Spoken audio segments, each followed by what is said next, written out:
Evangelho de Marcos, capítulo 4, do 1 ao 20. Diz assim a palavra do nosso Deus. Voltou Jesus a ensinar à beira-mar, e reuniu-se numerosa multidão a ele, de modo que entrou num barco, onde se assentou, afastando-se da praia, e todo o povo estava à beira-mar na praia.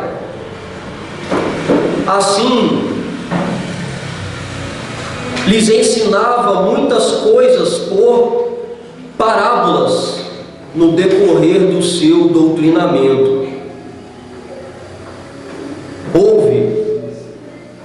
Eis que saiu o semeador a semear, e ao semear, uma parte caiu à beira do caminho, e vieram as aves e a comeram. Outra caiu em solo rochoso, onde a terra era pouca, e logo nasceu, visto não ser profunda a terra. Saindo, porém, o sol a queimou, e porque não tinha raiz, secou-se. Outra parte caiu entre os espinhos, e os espinhos cresceram e a sufocaram, e não deu fruto. Outra, enfim, caiu em boa terra e deu fruto, que vingou e cresceu, produzindo a 30, a 60 e a 100 por um.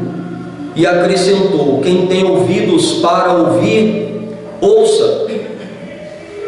Quando Jesus ficou só, os que estavam junto dele, com os 12, o interrogaram a respeito das parábolas.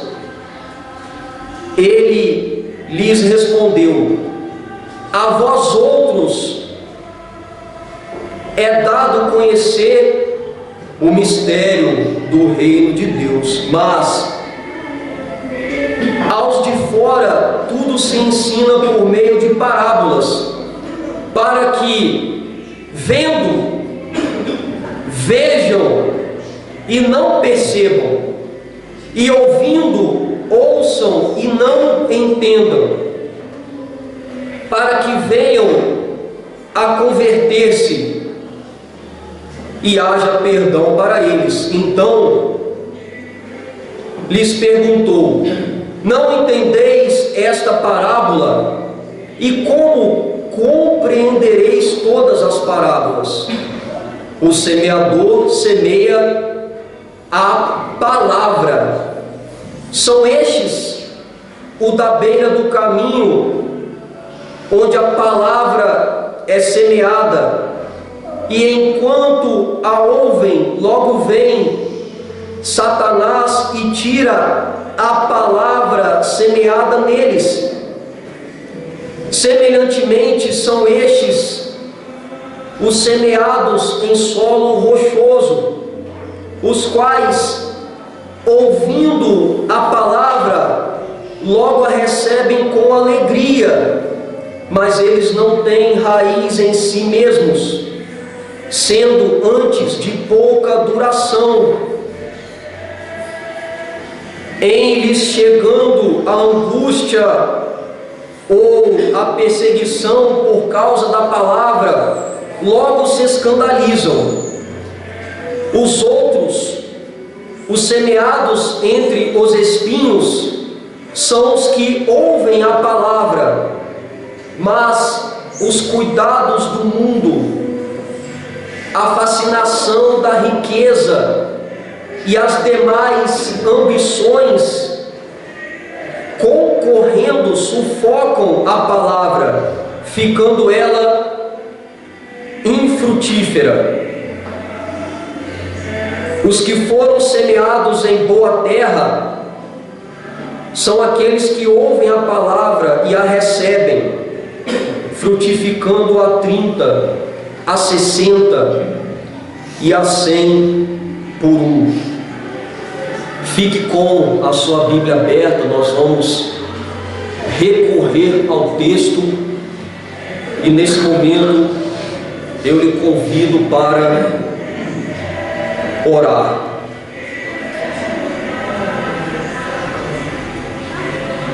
Senhor Deus, soberano e eterno Pai, a Tua palavra, ó Deus, foi lida.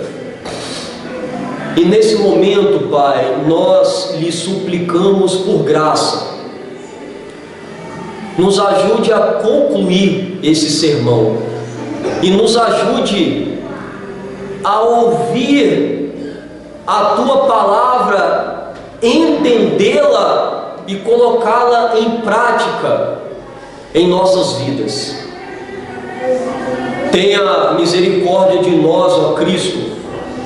Nos auxilie nesse momento, para a glória do Teu santo nome e para a nossa edificação, em nome de Jesus. Amém. Queridos, existem algumas pregações que elas são um pouco mais difíceis de compreender e requer um pouco mais de tempo para ser pregada. E aqui nós temos o fator externo. Os irmãos que estão cultuando aqui perto, eles estão gritando demais. Então eu peço uma atenção redobrada de vocês para a gente poder vencer essa batalha que é ouvir um sermão. O evangelho que está aí em suas mãos é uma fiel biografia de Jesus, onde um escritor, ele escreveu aquilo que ele viu e aquilo que ele ouviu dos apóstolos acerca de Cristo, principalmente de Pedro. O evangelista João Marcos, que foi assistente de Pedro e também do apóstolo Paulo, o escreveu entre os anos de número 62 a 69 depois de Cristo, pouco tempo depois que Cristo morreu, ressuscitou e ascendeu ao céu. Pouquinho tempo ele escreveu esse evangelho.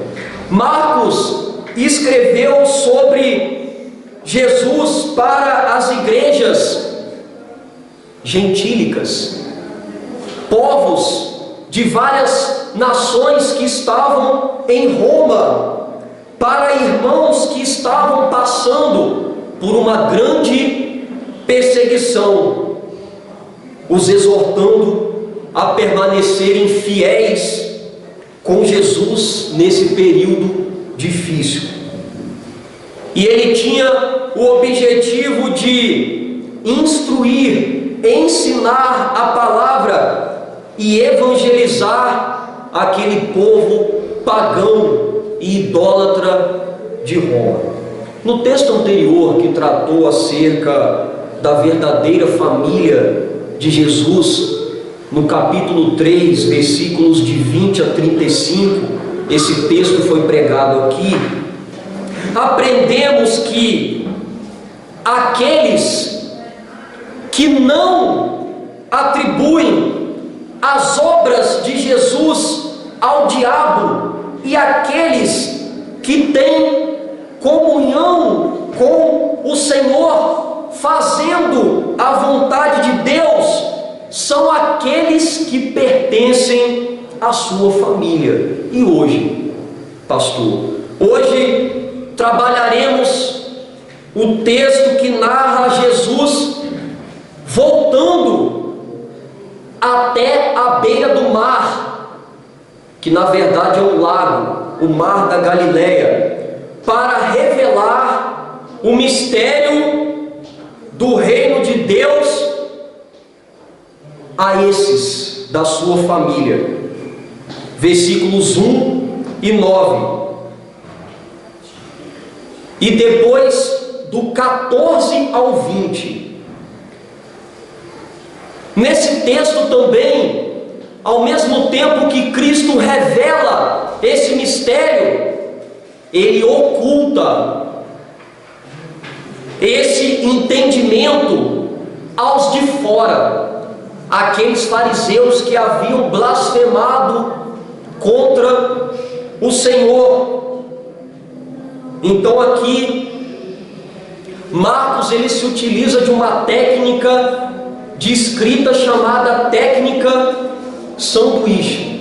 Ele começa contando a parábola, ele explica a parábola e no meio ele mostra por que ele contou a parábola.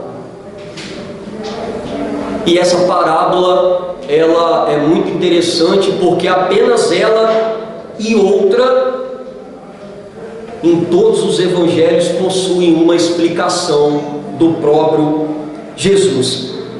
E essa parábola, queridos, não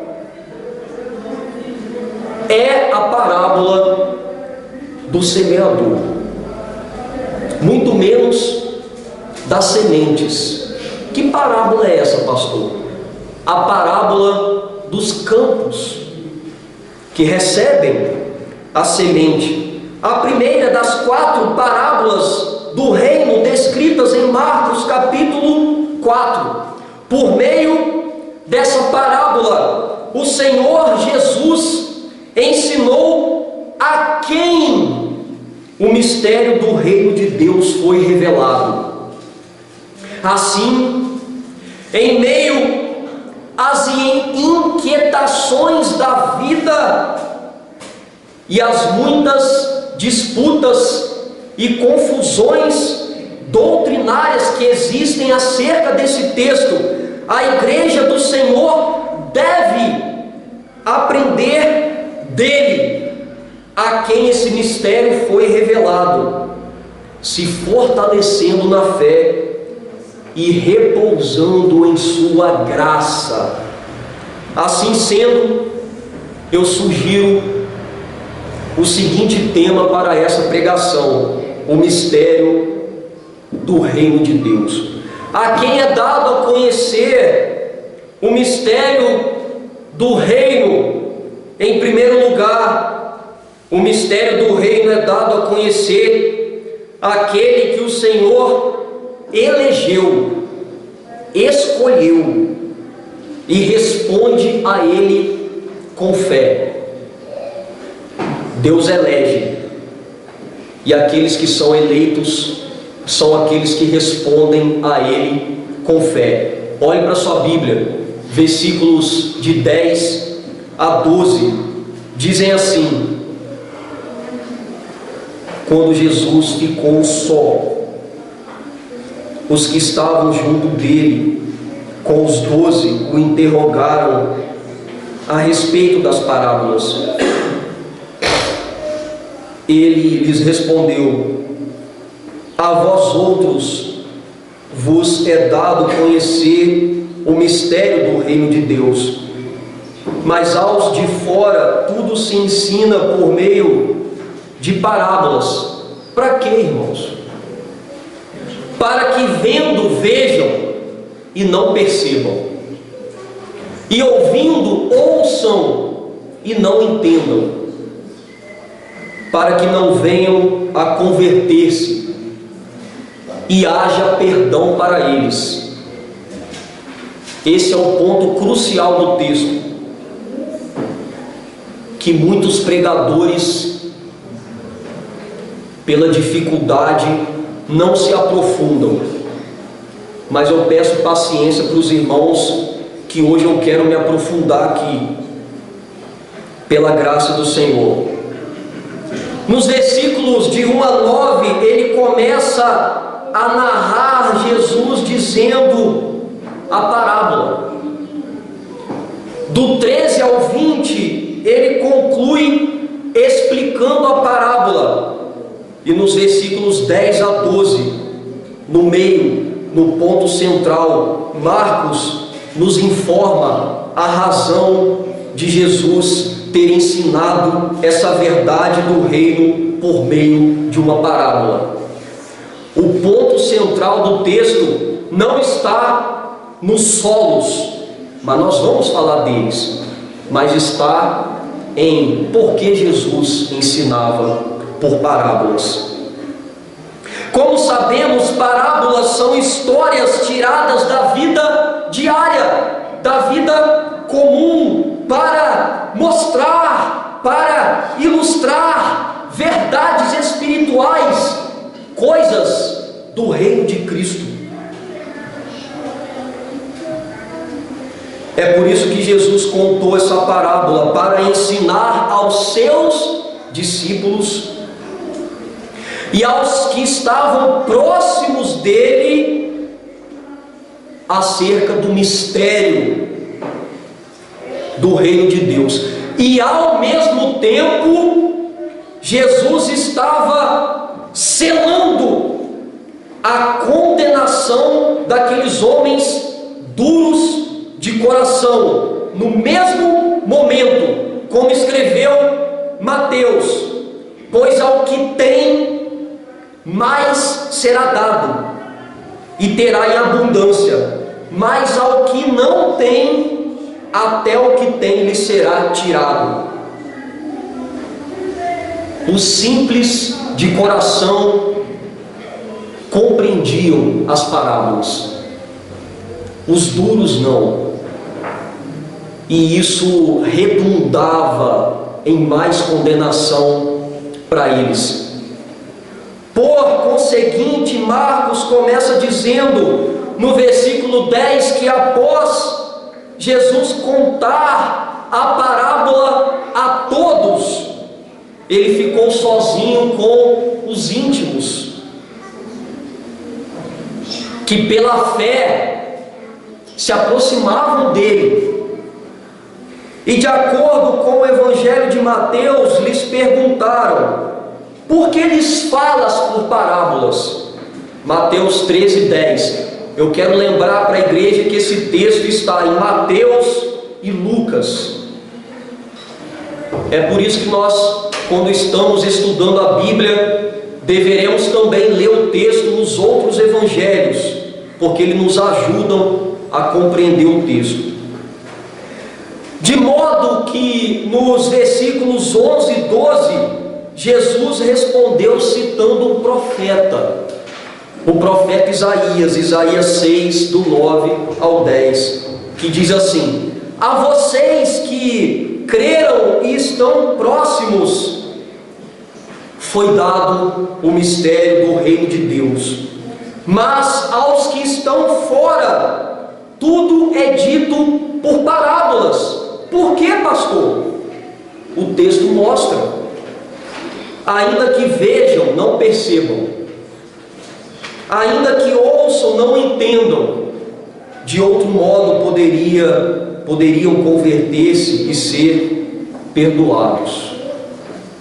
Esse texto é complexo, mas nós vamos buscar entender. Ou seja, segundo Jesus, o mistério, esse mistério aqui não é o mistério dos pentecostais, tá bom?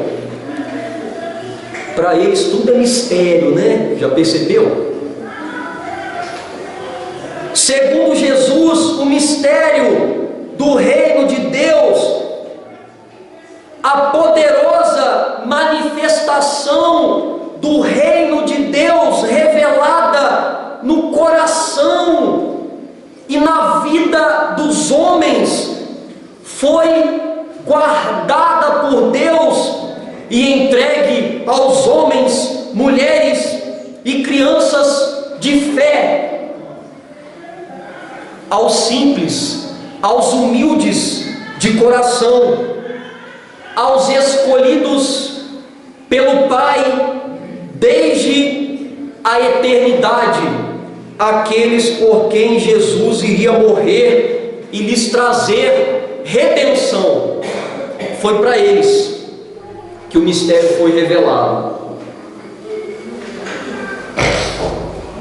É por isso que Paulo disse a Tito que ele foi chamado. Paulo foi chamado para quê? Para levar os eleitos de Deus à fé e ao conhecimento da verdade, conforme a piedade,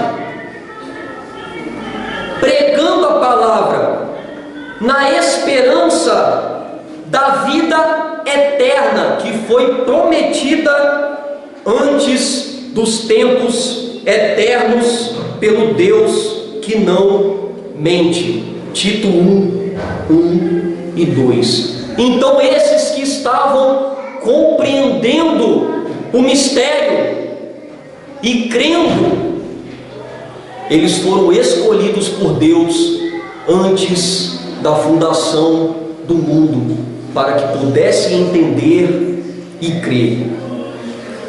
Ao relatar isso, Marcos apresenta o que nós chamamos na teologia, e eu vou explicar, de passivo divino, que destaca que essa escolha, que essa eleição de Deus, ela não depende do homem, mas é uma escolha soberana e incondicional sobre aqueles que em resposta se rendiam a Jesus. Por que eles se rendiam? Porque eles foram escolhidos. E isso, meus irmãos, é pela graça do Senhor, mediante a fé. O conhecimento do mistério que era lhes entregue, esse conhecimento que vem do alto, que não pode ser conquistado e obtido por meios naturais, é dado por Deus como um dom. E o verbo dado aqui, da expressão a vós outros, é dado conhecer o mistério do reino de Deus, está na voz passiva do verbo. O que isso quer dizer, pastor? Teologicamente, quer dizer que essa ação divina de revelar o mistério e salvar os simples parte de Deus para o homem, em favor do homem, e não por aquilo que o homem pode fazer, mas é uma obra do Espírito Santo no coração desse homem. Por outro lado, esse mistério foi escondido de maneira soberana, sábia e justa por Deus aos incrédulos que rejeitaram o Filho do Homem. Pessoas com o coração de pedra, soberbas, blasfemas, religiosas. Jesus ocultou isso ao contar a parábola. É aqui que nós vemos a soberania de Deus e a responsabilidade do homem atuando juntas. Apesar do soberano Deus ter decretado absolutamente todas as coisas antes delas existirem, isso é uma verdade bíblica, aqueles homens não foram privados de sua vontade e isentos de sua responsabilidade de negar a Jesus. Essa é outra verdade bíblica. É por isso que os reformadores sempre ensinaram: Deus é soberano em decretar a nossa salvação, e o homem, ele é responsável por crer e se render a Cristo, como comentou um teólogo chamado William Hendrickson. Por sua própria escolha, esses homens impenitentes, fariseus e seus seguidores tinham recusado a ver e ouvir. Foram eles que recusaram. Como punição para a sua recusa, as parábolas foram dirigidas a eles, para que eles possam ver, e vendo, e ouvir, e ouvindo, não entendam, para que não se convertam e sejam perdoados. Como João Calvino afirmou, agora esses homens deveriam suportar a culpa de sua própria cegueira e dureza. E foi exatamente por isso que Jesus lhe disse essa parábola, para que somente os seus pudessem compreender e crer. Contudo, os de fora, uma gente perversa, por conta dos seus próprios pecados e cegueiras, ficariam sem entendimento. É uma palavra dura? Claro que é, mas é bíblica. Eles ficariam sem a conversão e sem o perdão. O Deus que revela o mistério aos pequeninos, dizendo a parábola, é o mesmo que cega os olhos dos arrogantes. As parábolas, como o próprio mistério de Jesus, são veladas e misteriosas, e só podem ser reveladas para aqueles que realmente ouvem com fé. Como disse depois o apóstolo João: eu vim a este mundo para juízo, a fim de que os que não veem vejam, e os que veem sejam cegos. Jesus estava dizendo: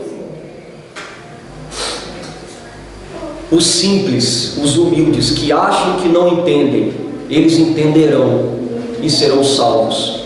Mas os religiosos, os arrogantes, que acham que a religião deles irá salvá-los, eles serão cegados.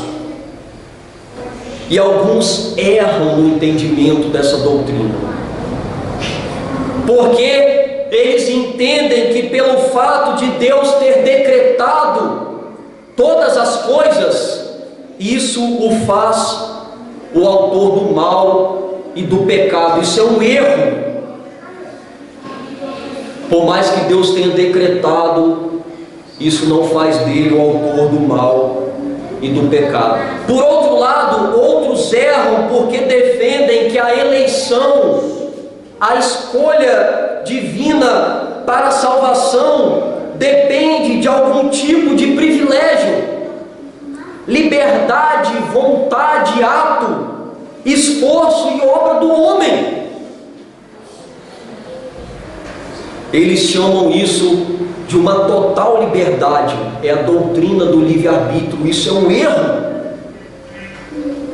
Contudo, a Bíblia diz que mesmo Deus tendo decretado todas as coisas, e esses decretos eles são imutáveis, eles não mudam.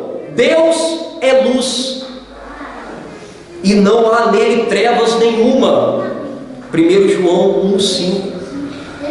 A Bíblia também diz que aqueles que nascem de novo, aqueles que são salvos pela obra soberana de Deus, não nascem do sangue, nem da vontade da carne, nem da vontade do homem, mas nasce de Deus. João 1,13. E a Bíblia diz que a escolha de Deus para salvar o homem não depende de quem quer ou de quem corre, mas de usar Deus a sua misericórdia. Romanos 9:16. Pastor, isso é muito difícil de entender. Eu sei, impossível de entender. Como que Deus decreta e elege, e ao mesmo tempo nós somos responsabilizados em crer em Deus e ser salvos ou não. Mas é isso que a Bíblia nos ensina. E nós, como igreja do Senhor, devemos confiar e descansar na soberania de Deus, e ao mesmo tempo saber que somos responsáveis em responder com fé e amar a Cristo ou não.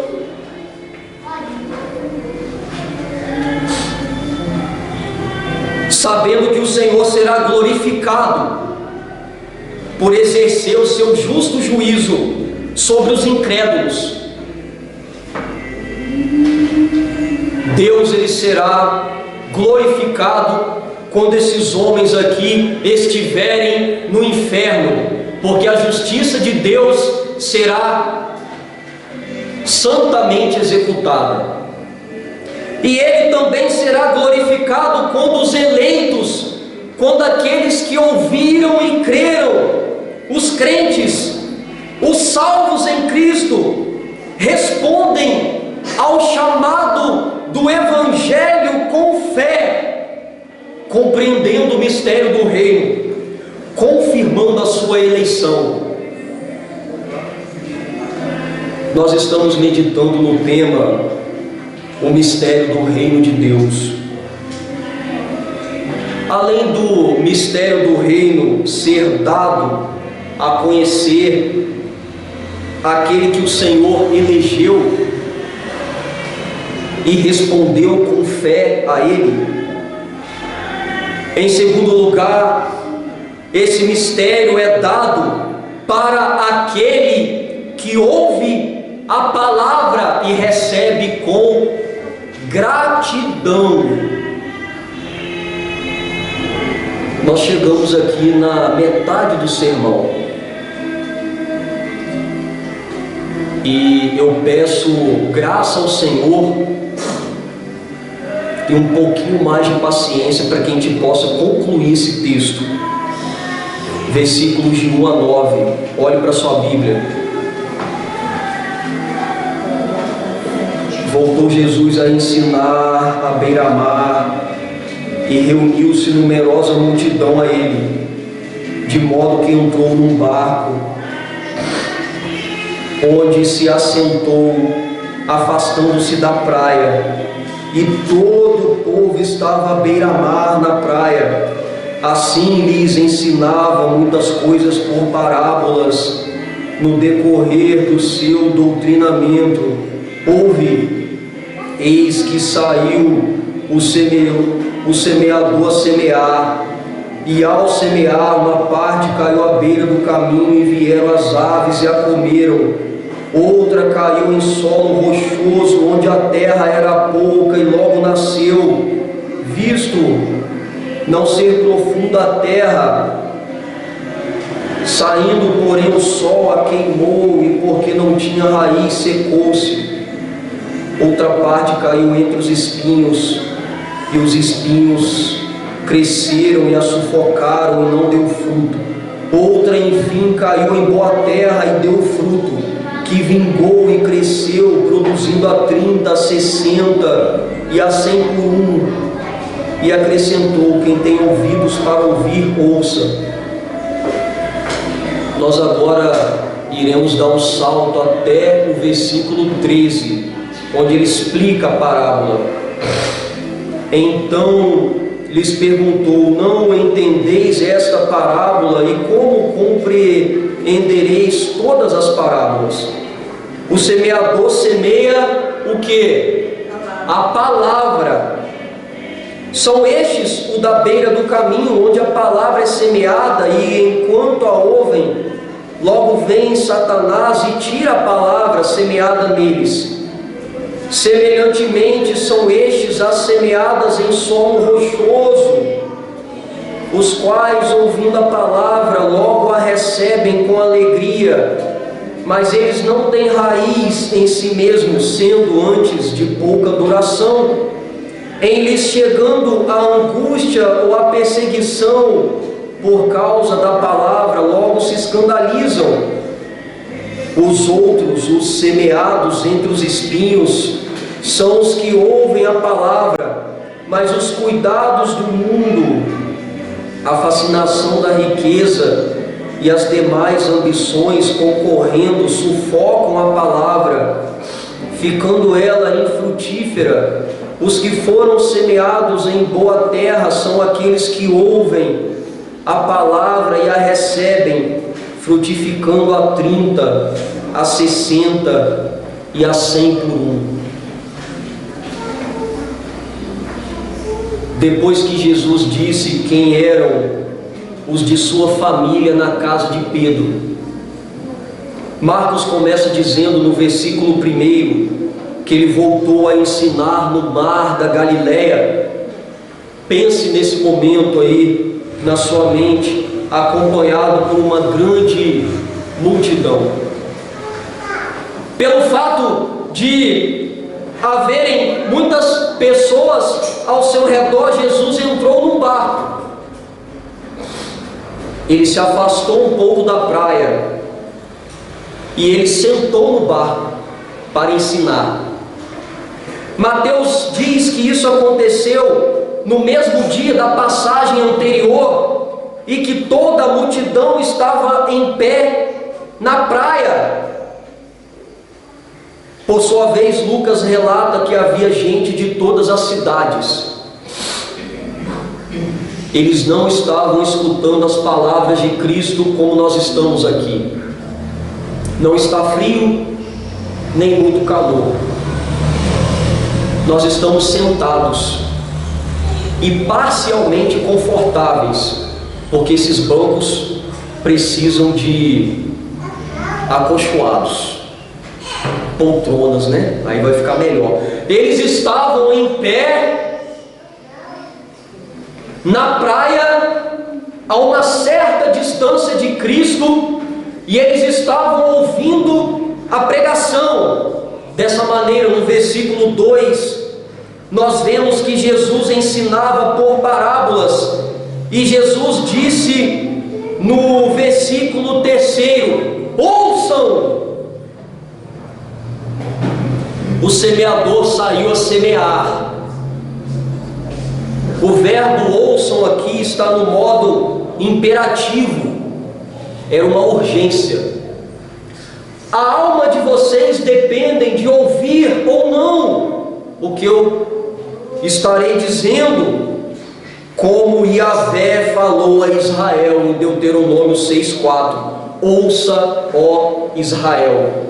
Jesus tinha a mesma autoridade de Yahvé, porque Jesus, embora seja o Filho, Ele é Deus.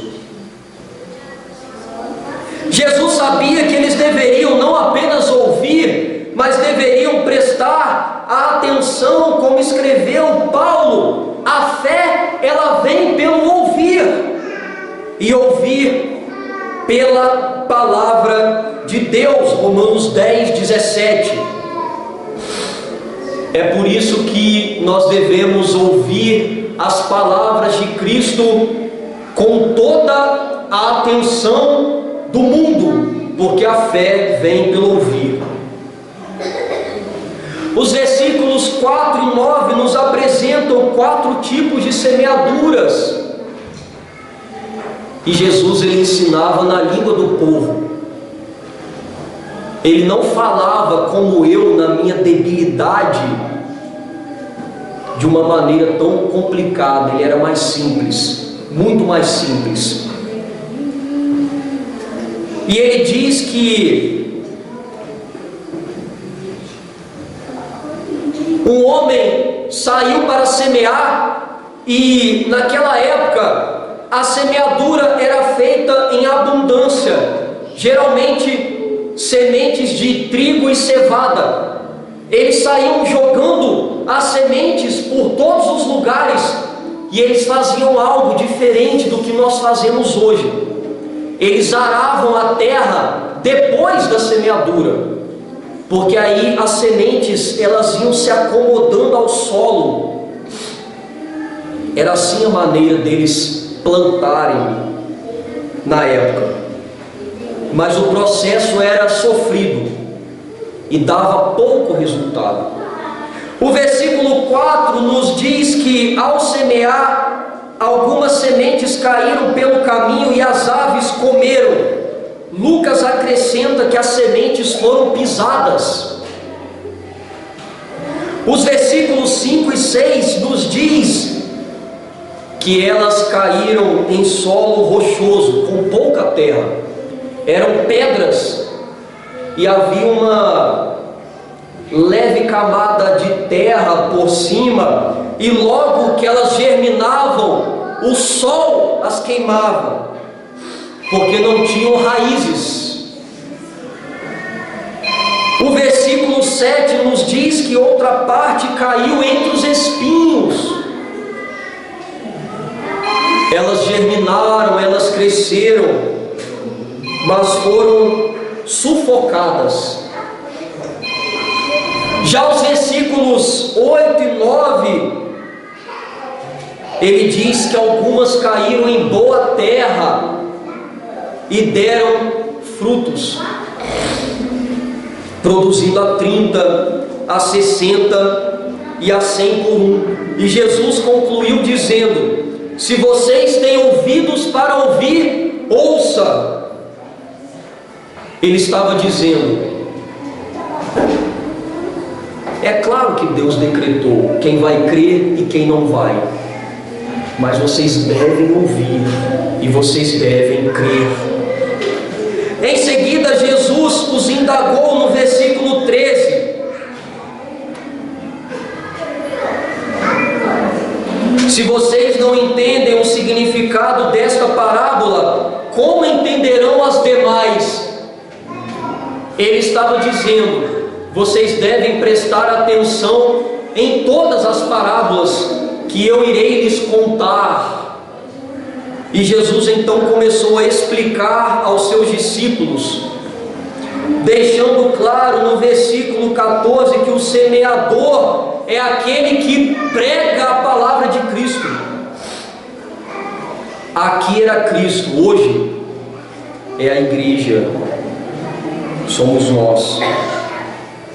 A semente é a palavra de Deus, e o solo sobre o qual a semente cai, a palavra alcança, é o coração do homem ao ouvir a palavra. O verso 15 nos mostra um solo duro, que não abriga semente, e as aves a comem. As aves do Antigo Testamento, elas são uma representação dos demônios. As aves comem antes da semente penetrar no solo, porque o solo está duro.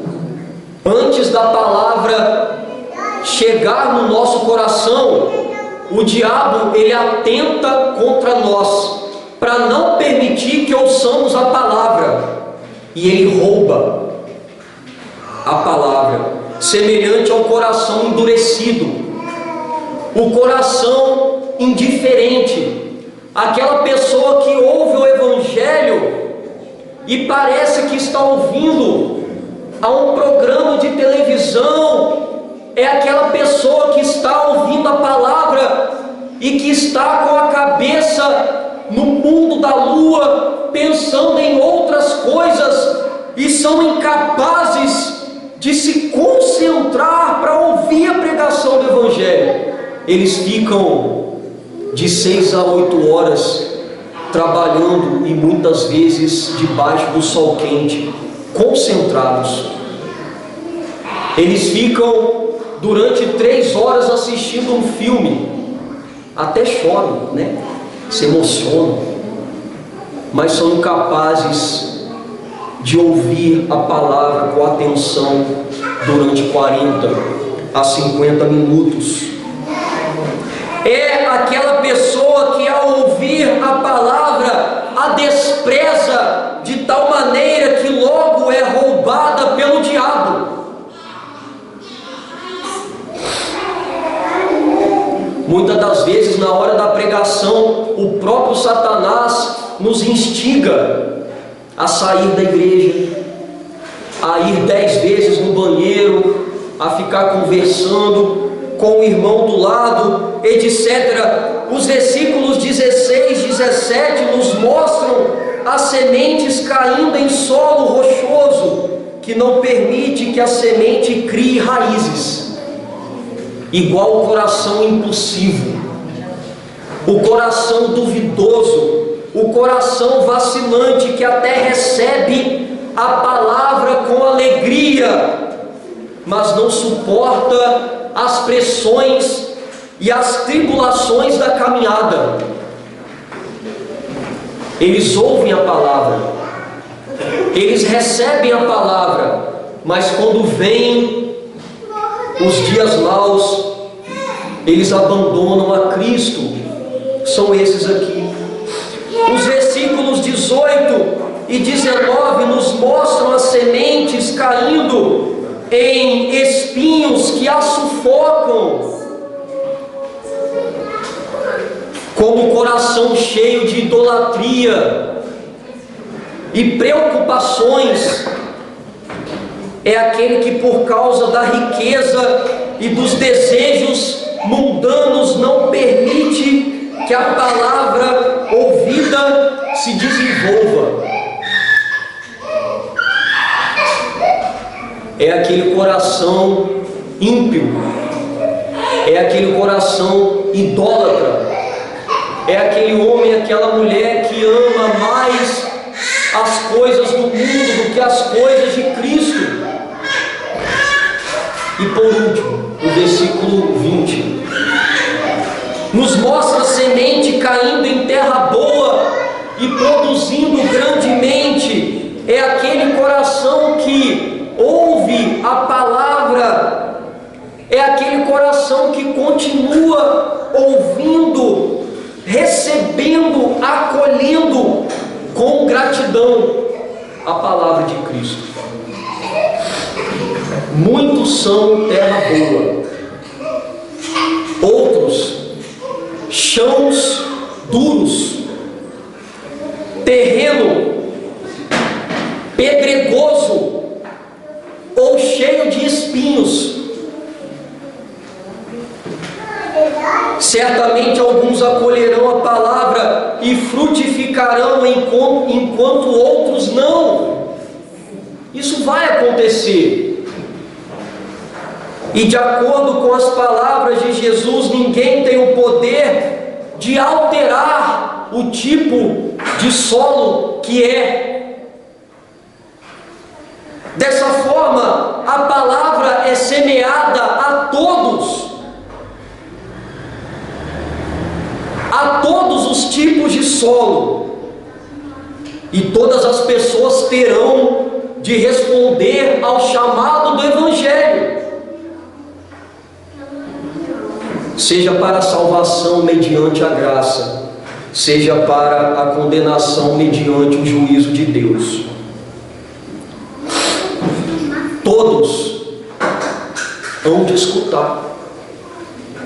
Todos aqueles que Deus quer que escutem hão de escutar.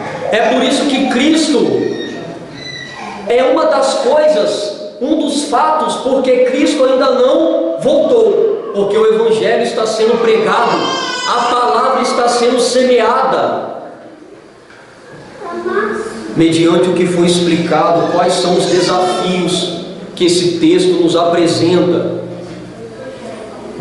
Em primeiro lugar, se você é um crente, se você é um cristão, um discípulo de Cristo, se você ouviu e ainda ouve a palavra e o Espírito Santo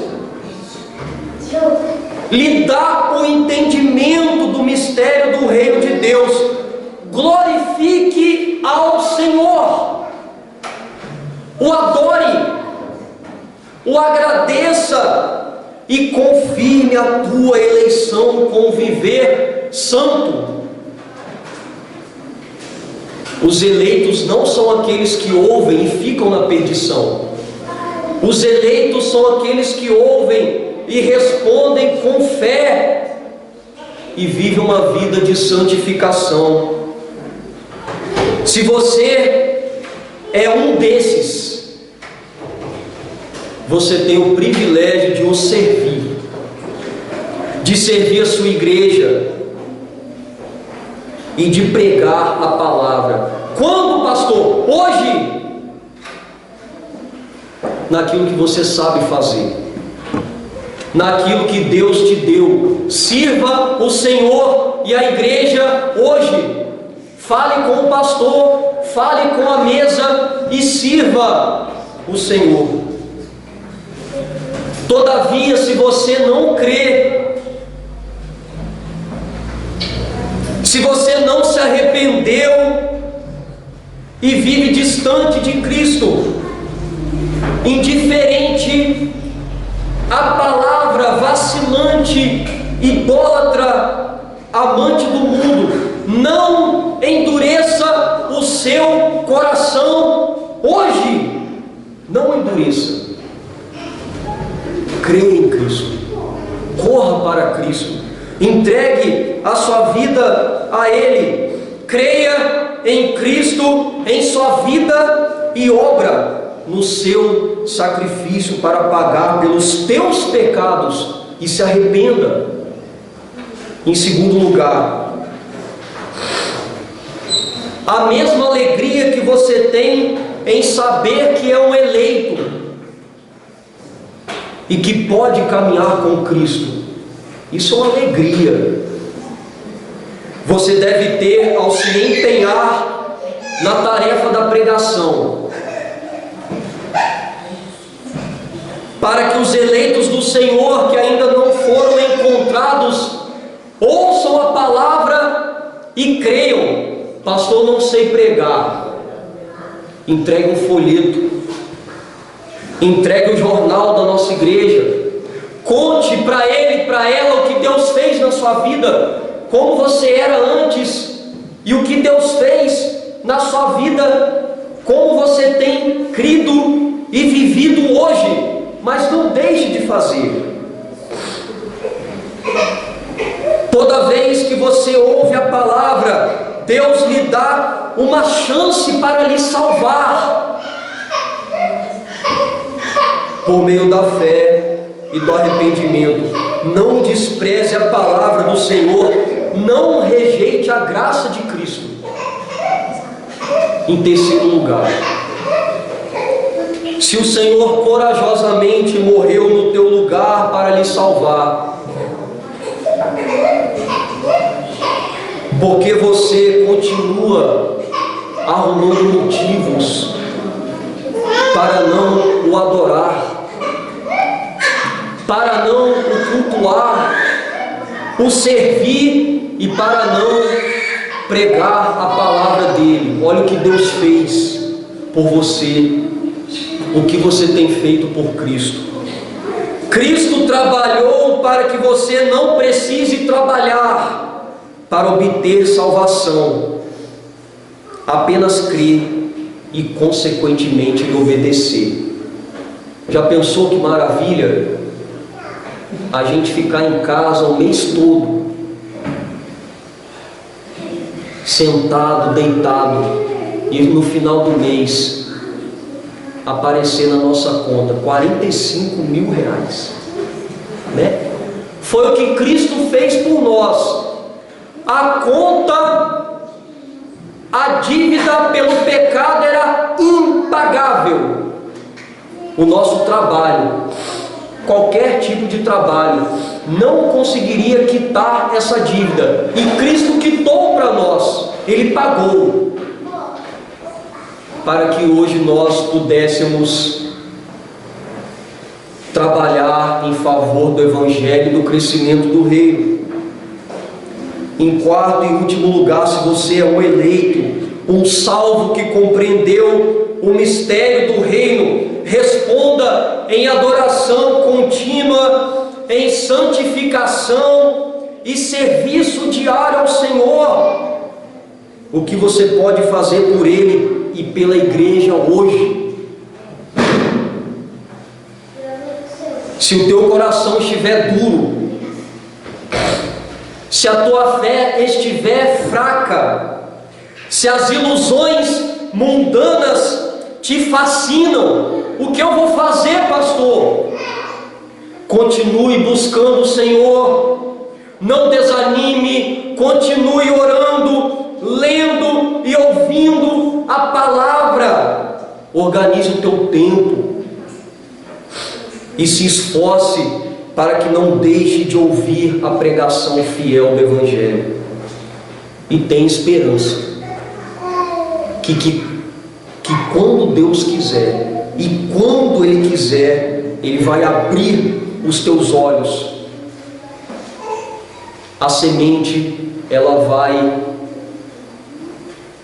germinar no seu coração, ela vai crescer e ela vai frutificar. Na noite de hoje, o Senhor nos ensinou a quem foi revelado o mistério do reino de Deus: aos eleitos, aos simples, os que creem, e nos persuadiu a crer nele para adentrarmos em seu reino.